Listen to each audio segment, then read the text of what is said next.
what's up, my brothers and sisters in Christ? This is Minister BJ Major, and this is the 49th edition of the Sunday Word Report. Joining me here today on the Sunday Word Report, once again, is Miss Christina Walden, and for the first time ever joining us is Mighty Sanchez here on the Sunday Word Report. Today here on the Sunday Word Report, what we're going to discuss is, well, we're going to not discuss, but give encouragement for the discouraged. I was in the car and I was thinking of John the 14th chapter, and when Jesus was telling the people that he was going away, but he was not going to leave us comfortless, he will come to us. Basically, he was telling the people that he was going to send his Holy Spirit to lead, guide, and direct us. And one thing, I think we all could agree that we have been discouraged at some point or the other. And one thing we got to be reminded of us is that we're not alone. So the best advice today that I can give you as we go further on into this vlog is that the Holy Spirit is there with you.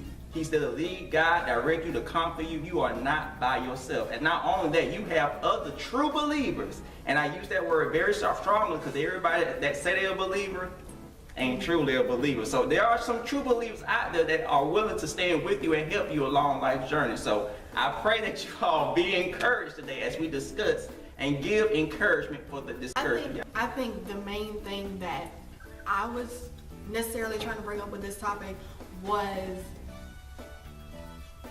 being of some type of encouragement to the people who are afraid to be in the church because of either certain people or because of just opinions that they've heard like outside of the church.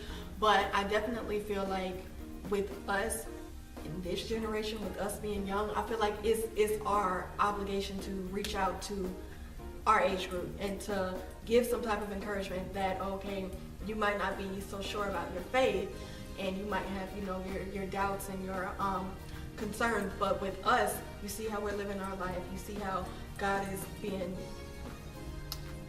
just and being, rewarding to our faithfulness as far as to Him. So I definitely feel like a lot of people who do, again, have their concerns, watching us and watching our platform and how it's evolving, it'll be of some type of encouragement to make them feel like, okay, I can do that. Like, I can do the same thing that they're doing.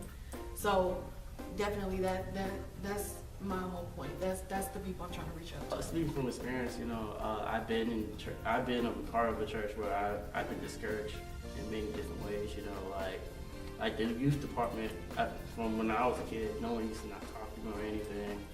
And then when I started, rapping for Christ, I was discouraged about that because I had people telling me that my lyrics was too explicit. So, so nowadays I just try to, encourage people just because, I don't want people to feel like that. Because, having a feeling of being discouraged really made me not want to go to church. It really made me not want to do those things. But I know God was like here, I know He kept me to be able to be here today to talk about it, so.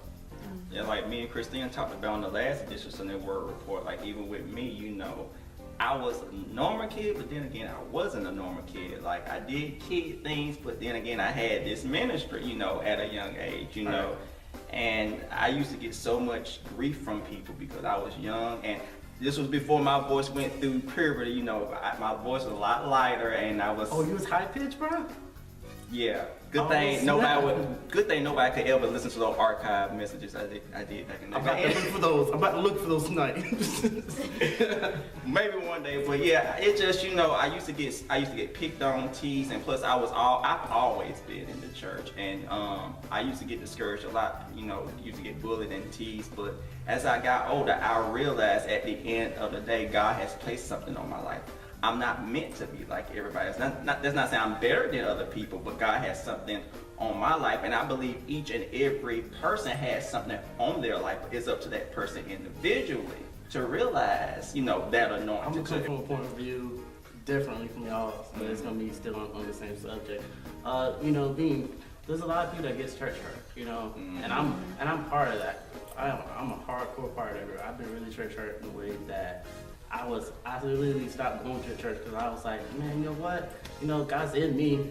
I was like, forget going to a building, and I don't like church buildings, And then at some point, God led me to, my business mentor, which was Coffee Geek. He ran a coffee business here, but I don't know, but under him, I learned how to, I guess, he made me realize that I do need to go back to a building church, a new fellowship and everything. But also church hurt that I was scared to step into a church. I was really scared to step into a church by myself. So he was like, hey, you can come to my church for a bit until you feel comfortable, going out to yourself. So that's what I did for a minute. It was really hard because, I was scared to go even walk into a sanctuary. Just to even think about it now, you would never see me this deep in a sanctuary, So, but, over time, I prayed to God and everything. And, I ended up, one day, a Hispanic church asked me to go, rap for them, So I went and rapped. And, that church right there, it was, it made me feel home, And the youth over there, they were amazing. And, ever since then, believe it or not, I became a member of that church, Icon Ministries, that's the name of the church. And, those youth, those kids, they encourage me in ways that, that's actually healing me from my church hurtness, and crazy part about it is a lot of those kids don't know. So, so to me now, all I do is try to encourage people because, I got people, the youth department of that church supporting me, and I want to be able to, encourage people because, I always want to just encourage people. So I understand where, people who've been discouraged have a hard time coming back due to the fact that they don't have someone willing to take the time to I guess, put the pedals, put the training wheels back on the bike for them and everything, let them ride it, to help them go through rehabilitation or whatever the word is. So, I feel like if some of us could step in that type of way, then we could have even more people come back in, But, some people don't see it like that, A lot of people see church as a one-time thing or a Sunday thing, You just go to church and that's it, But we're supposed to do so much more outside of church. Man, well, I feel like I'm going off. You good. Cool. But that's really it, I think what he's trying to touch base on is a lot of people, they feel like, oh, okay, they just come to church and that's it, but they don't really apply what they're learning to their lives. Look at that. Look at that. Thank you. And definitely with him saying, speaking on what you just said, with him saying, he was afraid of bringing in his type of ministry or just,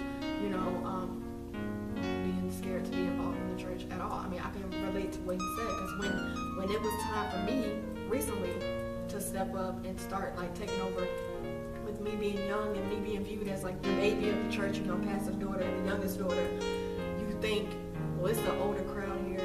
They're not really gonna take my direction, but surprisingly, just staying faithful to God and just, still doing things how it's supposed to be done. I still accept the criticism, but still doing things how I feel like God is telling me how to do it is definitely benefiting. Because once I stepped in and started doing things how I thought it should be done to improve, definitely the doors started opening as far as with you inviting me to do this, and then with you inviting me to do the award ceremony and just other things. I got an offer did I show that to you? An offer for the music group. Somebody asked me to be involved with their music ministry, and it's it came at the right time, oh my God, but I feel like it's my responsibility to be solely supportive with this. So, and with my church. Not saying I can't venture off and do other things, but it's just hitting me all at once. So, and it's a good thing, but God comes first, basically. Yeah. You gotta make sure you're aligned with God's purpose, because once you try to walk out of it, you gonna fall apart, Right. Even the most safest place you can be in is in God's hands. I mean, even if you're in the hood, you know what I'm saying? That's the most safest place. If God wants you to go preach in that hood that, just killed 20 people 15 minutes ago, hey, you better go in there, bro, For real. And I'm just speaking from my experience, last year, last year was my first time I decided to, just pray to God and just go wherever he wants me to go rap the gospel at. Because I used to be very hesitant. And God took me to so many places that on the road I used to be scared. I used to scream like, why God, why? I'm scared, you know, people might kill me. I don't know where I'm going. And my performance, you know, I'm asking questions, but you know, if you just put it in God's hands, you know, you'll see the blessings come so beautifully, you know. And just with what he said as far as just moving in the direction that God wants you to go, it's just, these are the places that need it. Like, the poverty, like, stricken areas, the ones who, you know, don't know God, or even just, let's just say prison ministry. He had a chance to go to the youth challenge department. Not saying that's, you know, a jail, but it's still younger kids who are battling their own demons, so to speak, and they're, you know, lashing out in certain ways to get them in these situations. Just like with me, starting the prison ministry. And it's crazy because, like I said, those are the places that really need it, because you'd be surprised. Like, you go into places like that and you're scared. You don't know how they're going to receive you. You don't know what they're going to think. I mean, I saw a lot of people who were willing to be involved and to listen to what we had to say. And then, you know, there were some people who would, like, fall to the back or either, you know, go back to whatever it was they was doing. But especially with the young people, like in the YDCs, guys particularly, like not females, but guys, you would think, oh, okay, you know, they're just so, you know, macho or whatever, like they don't need to hear what we have to say. But those were the ones who were really interested. Those were the ones, by the time we left that YDC, there were kids like crying, like full-fledged. So, and I think it was just the fact to give them that encouragement and to let them know that they have people in their corner, even though they don't even know us. You know, I had a chance to meet 4 young guys and just minister the way I was taught to. But then, of course, it's always going to go in another direction. It's going to get a little off track, but it's still benefiting like the purpose of why I'm there. So it was definitely different, a different experience to be able to minister to young guys and for them to actually receive it. Because of course, when I first did it, I was scared. I didn't know what to do. I didn't know what to say. Of course, they tell you like, oh, okay, you know, this is what you're going to be speaking of. These are the questions you're going to ask. Don't say anything off of the subject. Don't give out any personal information. But you think, oh, okay, well, you're just reading from a tract. They're not going to understand that. They're just going to say their opinion, and then that'll be it. But it's a lot of people who are willing to share their stories and to share their testimony, thinking they don't have one, but they do. And I was just awe. Like I was just in awe.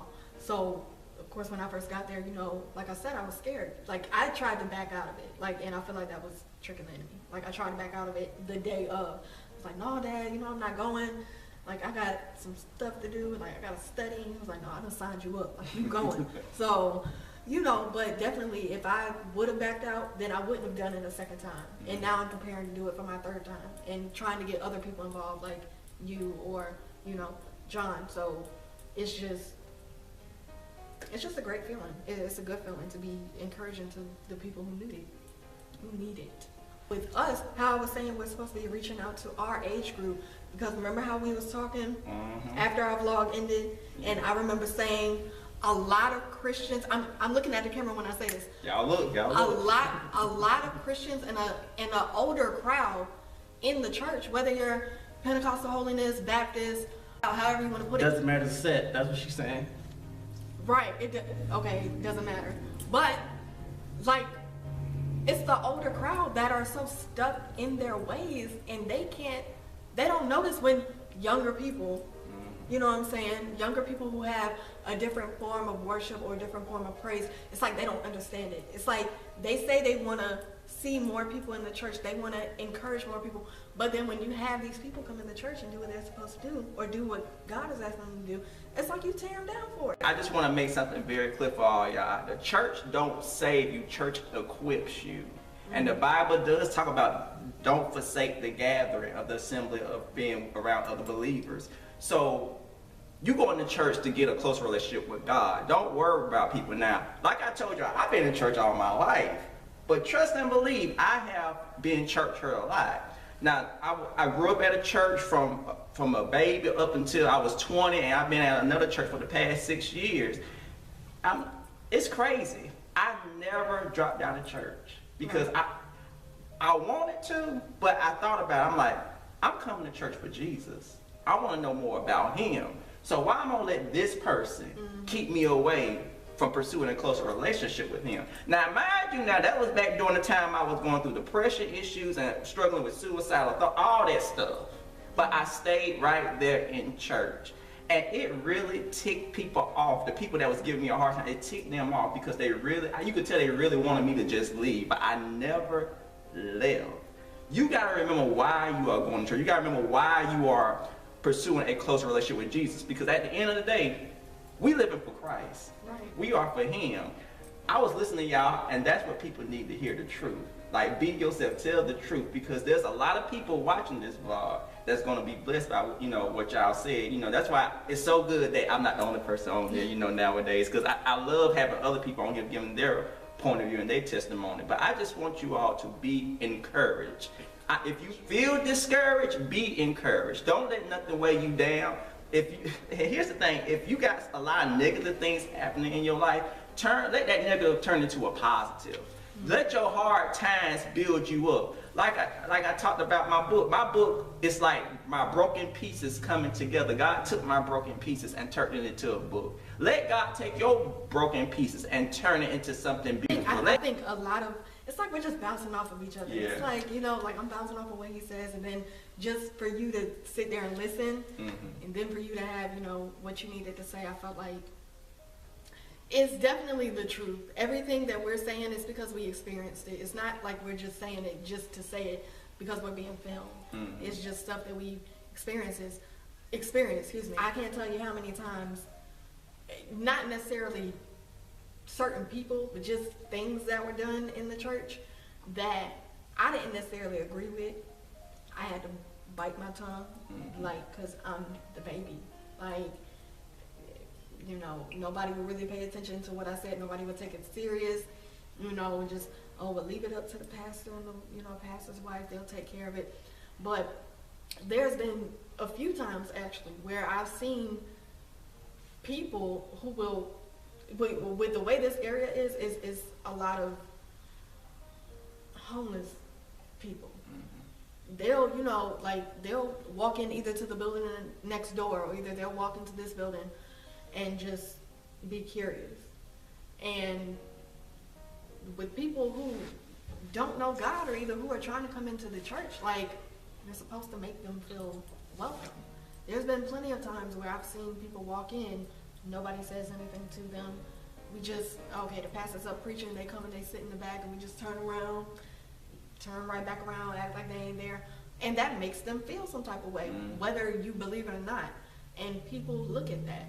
Even people who come in from other churches, they got their own church, but they come here to fellowship with us, they come here to worship with us. You don't say anything to them, you don't give them a handshake, you don't give them a hug. How do you think that makes them feel?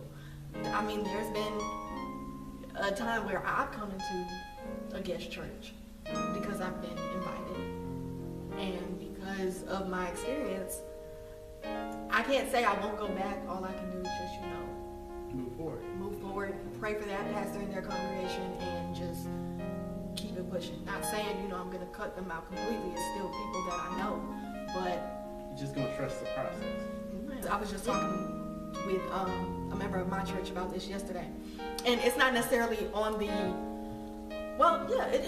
it does have to do with encouragement. Just, you see people, women or men, who come in, jeans sagging, red lipstick, pants, jeans.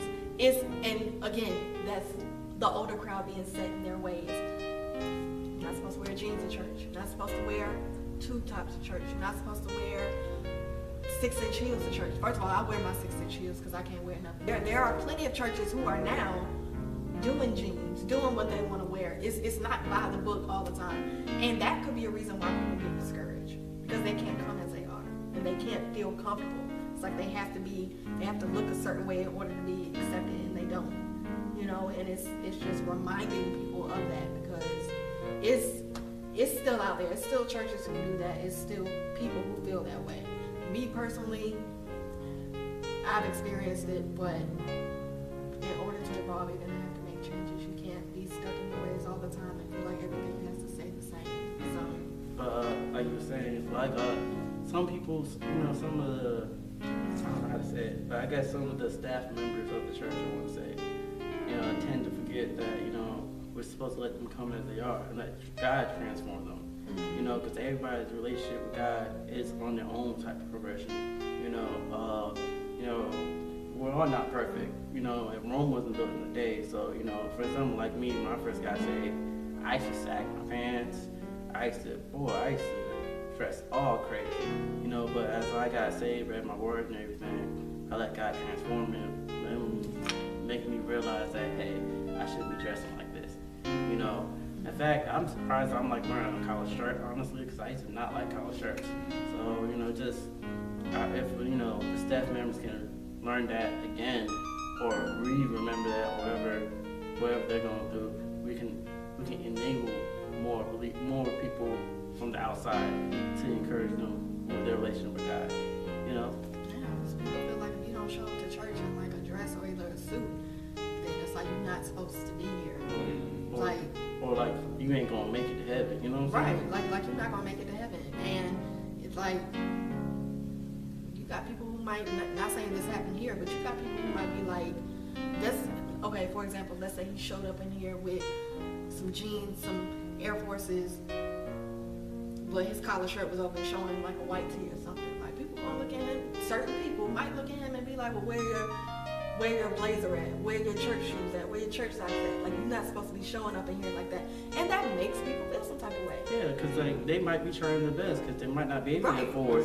You gotta realize, like you just said, some people may not be able to afford. Now, times have changed. Let's say that first of all, times have changed. Probably back when we were growing up, you always see, people go to church and dressed up and all that. But times have changed. This ministry, over 16 years, a lot has changed. For those who've been following me the past 16 years, y'all remember back in probably the first 4 or 5 years, I wore a robe on every video I did. Because I thought that's how I had, to do when I brought the word. I wore a robe. And as, I got older, I'm like, you know what? Now I'm going to do what I want to, do. Because what does this don't, tell, if I have it, I don't want to have it off, it is what it is, whatever. But it's not what they see on the outside. It's what's on the inside. And see, thank you. That's why I love having co-hosts. They'll keep me on track.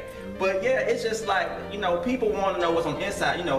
Basically in my case, they want to hear what you're saying. Like, they want to hear what y'all saying. They are not looking at what you have on at the end of the day. So as I got older, I ain't wearing no robe. That robe still hanging up in my closet. It's been probably 10 years or more since I wore a robe here on, on a video or whatever. You gotta stop worrying about pleasing people. You are, like I said, you are not on this earth to please people. You're on this earth to please God. And that reminds me of the story of when David was anointed as king of Israel. Israel had a king called Saul. Right. And the people chose Saul because Saul looked the part. But really, Saul was jacked up. He was jacked up. He was so jacked up that God fired him basically as king of Israel. And God ended up choosing the next king, which was David. Now, the Bible describes David as being bright-eyed, ruddy, and plus, here's the thing about David. He was young. He was a young guy. And so, see, God looks at what's on the inside, your innermost being. People are going to look on the outside. So you got to be focused on what God is, giving. You got to focus on, what God is leading you to do. And like, for example, another story about David is, when he slayed Goliath. And I got to point this out. We can't worry about what people ain't doing. We got to be the ones that make the difference. Like, when David walked up, it's like, why y'all hiding over here? The people were scared to go slay the Goliath. Right. And David basically, said, you know what? I'm going to do this thing. And David was able to slay the giant. See, you can't worry about how things look. You can't worry about how things appear. You got to do what you know is right. You got to go take care of what you need to take care of. Don't worry about, what people say or worry about how things are looking. You just keep your focus stayed on God. I guarantee you will be able to do everything you put your mind to. Don't just keep your mind focused towards the Lord. Right. Philippians 4:13, I can do all things through Christ who strengthens me. That scripture just popped in my head while you was talking about it. Yeah, and it's a true scripture. It's definitely a true scripture. And just to touch on what you just said, it's funny that just told that story because I had a chance to listen to Kirk Franklin talk about the same exact story on TVN. And it's funny because it's just so true because a lot of people feel like if you don't look the part, then you're not part of the team. Right, you're not capable to do what God is calling that person to do, even if it's you. But it's just not just that, but as far as just with the younger crowd, with the changes that are being made, you have a lot of different changes. Remember how back in the day it used to be just one form of Christian music? It was either the soft worship or it was either the foot stomping, like, old time religion worship. Yeah, like that lit one. Like Color Purple worship. You know? God is trying to tell you. Yeah. That. But now it's like you have different people who are coming on the scene. Mary, Kirk Franklin, Ty Tribbett, Jonathan Nelson, people like that, Travis Green. And again, that is also an outlet that can be used efficiently to reach out to the younger crowd, to reach out to people who are discouraged and who, But that reminds me, there's like a youth at my church. I'm not gonna say her name, but I remember when I met her, she was telling me how she couldn't connect with none of the music, like none of the regular gospel, even at her church and everything. And and she took the time to because she didn't want to listen to no more worldly music. She really just wanted to listen to gospel music. And she felt sad and depressed in a minute because she felt like, hey, maybe I'm not cut out for this, maybe I'm not. But God revealed her another different land of music that she really likes and everything. I mean, it's way different. It's not the type I would listen to.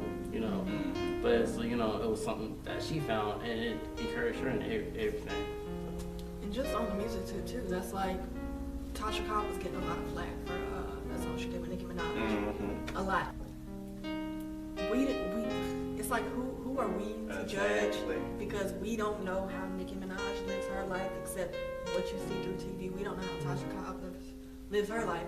But I actually think that was a great move, not just for her career, but just for people to see another side of people who we don't think are even in the church. That's like I heard Tyrese do a interview with Steve Harvey on TVN.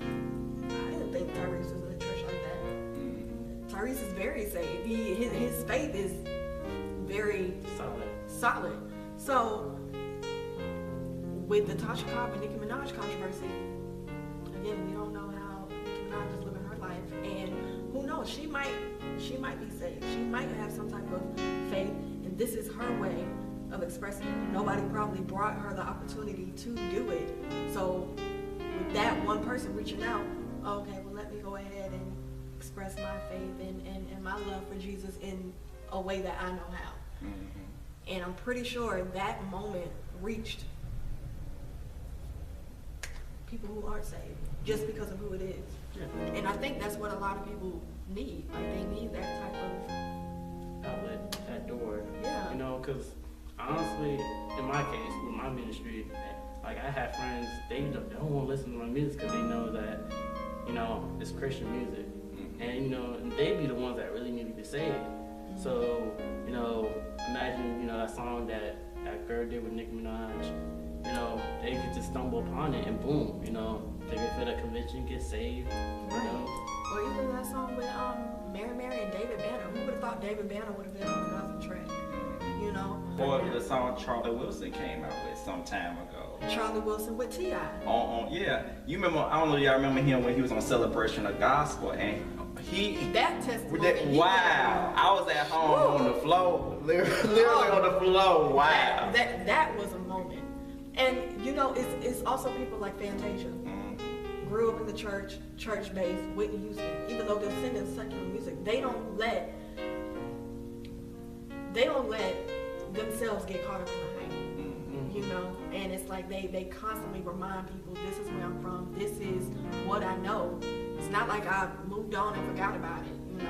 It's some people, they might grow up saved, and then once they get involved with whatever they're involved with, whether you're famous or not, it's like you forget where you come from. And when you start to lose sight of what's embedded in you as far as your faith and your religion, you start to live your life in another way. I want to say it's a little difficult to start portraying yourself like a Christian again. I'm not saying it can't be done. It can be done, but it'll just be challenging because people will look at you and be like, well, that's not what we know you by. We know you by drinking. We know you by smoking. We know You just helped me run a store the other day. What you mean? right. Like you just helped me, move some drugs the other day. Like we don't know you by that. But then when people are trying to change their lives and do what they're, called to do and live on and live right and just walk in the sight of God, it's just people tear them down for it. And then again, that can be some type of discouragement too, because now people feel like they can't do it.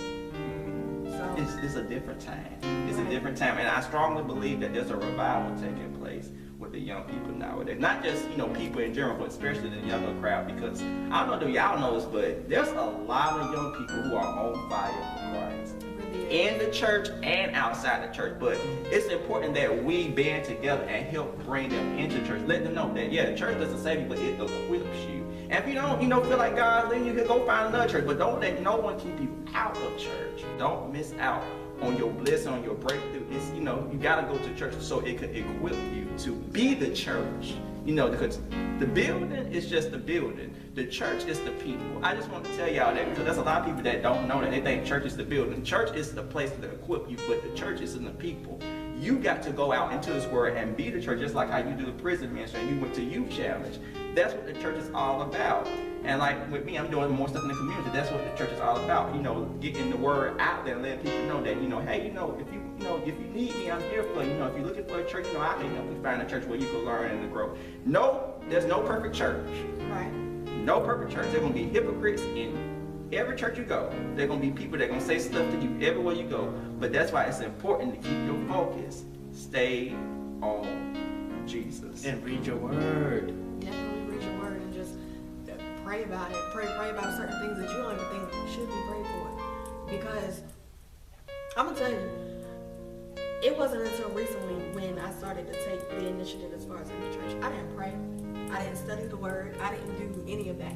It wasn't until recently where I, realized how important it was. And just back with what you were just saying, I noticed a change within myself. Even like a few years back, when I didn't go to church, I felt some type of way. I didn't feel comfortable. I don't know. It was just hard. I felt like I missed out on something. When I don't pay my tithes, that's when things start to fall apart for me. That's when my money start acting funny. That's when things on my job start acting funny. Lose my job. You know what I'm saying? And yes, I done lost a job. But of course, when you don't do what you're supposed to do, things like that can happen. And I feel like people look at it as, and I'm speaking about tithes, people look at it as, okay, you paying your tithes, but you giving it to the pastor. It's going towards the pastor. That's why the pastor be driving all these nice cars, living good and whatnot. They can maintain the church. But for me, the tithes are just what you're sowing in the ministry. It's for the upkeep of the church to keep it going. And it's just to show your faithfulness to God. In the Bible, all he's asking for is 10% of your earnings. And when you don't do that, that's when things can fall apart. For me, I can vouch for that. Things have fallen apart for me. And it wasn't until I noticed, okay, well, let me stop trying to play God and, do what I'm supposed to do as far as for what he's asking. And once I started doing it and actually applying it, whether it's just tithes or whether it's with the church in general, that's why all of these doors are open. That's why things are going so good for me. I'm able to not stress as much. You know what I'm saying? So that's something else. I just had to bounce off of what you said. The only thing that was in my mind is about faith. And a lot of people don't realize, but faith is like a muscle. Mm-hmm. Everybody has muscle, but if you notice, a muscle don't get stronger unless you use it. So if you pray more, read your Bible more, your spiritual life will get stronger. So strong to a point where stuff will change, and and God will take you to another way. But if you stop praying, then all the stuff that usually happens is gonna slowly deter. disappear, fade away. So, a lot of people don't realize that. But right before we go, I'm going to extend the invitation to Christ. If you are unsaved, unchurched, and you need a Savior, Jesus is calling on you right now. Do not tune off this video if you have not accepted Jesus Christ into your life.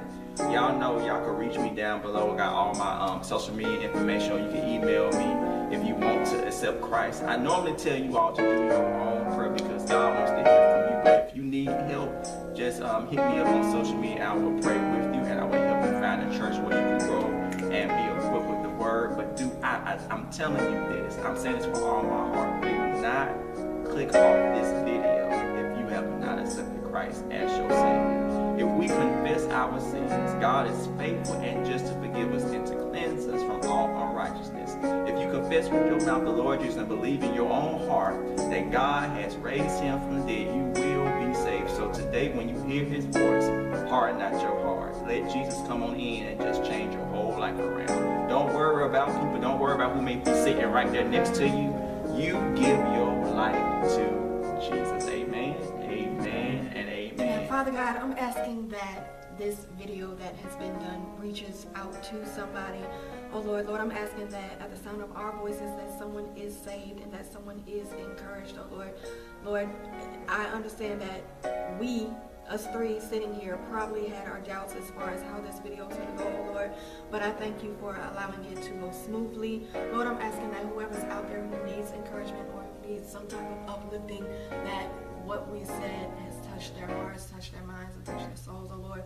Lord, let them be able to hide this word that they've learned in their heart so that they will not sin against you, oh Lord. Lord, let them be able to take this word that they've heard, as well as this advice that they've heard, and just take it to someone who also needs it, someone who hasn't seen this video, and someone who has their own concerns and their doubts as far as their faith, as far as the church, and as far as just people in the church, oh Lord. Lord, I'm asking that you continue to bless us, keep us, and just guide us closer to you, oh Lord, as well as anybody who is watching this video. I ask that you touch them individually, just touch their families, just anoint them and use them for your glory, oh Lord, that no hurt, harm, or danger come before them. And Lord, just constantly remind us that it is you who our minds need to be stayed on and our hearts need to be stayed on, and just to constantly let us who are sitting here be this vessel for the people who don't know you and for the people who are seeking to know you, and to just continue to give encouragement. In your holy name we pray. Amen. Amen. Well, that is it for the Sunday Word Report today. Tune in on the fourth Sunday for the historic 50th edition of the Sunday Word Report. My sister in Christ, Miss Shayna Jones, will be joining me here on the Sunday Word Report, and we will be talking about grace. So you are not going to miss it. Go on ahead and subscribe to the BeJM Ministries YouTube channel. Also follow these two on social media. Until next time, this is Minister BJ Major, Miss Christina Walden, and Mighty Sanchez signing. I'll tell you to stay great, stay safe, be blessed. Adios.